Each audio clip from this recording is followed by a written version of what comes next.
Hey there guys and welcome to my channel. So in today's video I'm going to talk about Realme 3 Pro. So without doing any further delay, let's get started.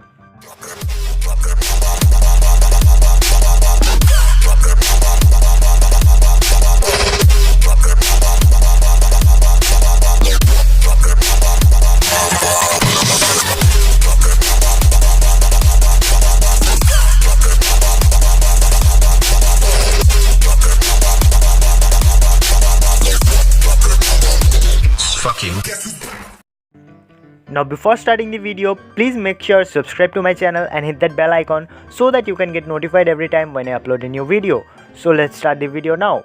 Now coming to the device itself, it has not launched yet, but an well-known YouTuber has already unboxed the device and leaked all the specs.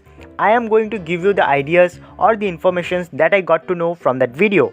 So the first thing is processor.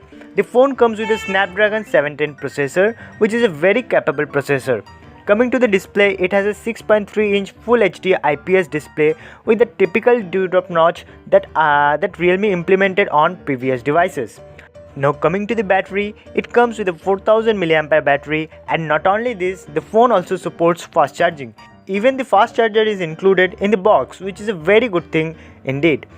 Now coming to the main thing, the cameras. This is where the phone just rocks. Guess what? The phone comes with a 16 megapixel Sony IMX519 sensor, which is presented on OnePlus 60. So the performance is definitely going to be phenomenal for sure. So that's what I know. If you end up liking this video, please give it a thumbs up and subscribe to my channel.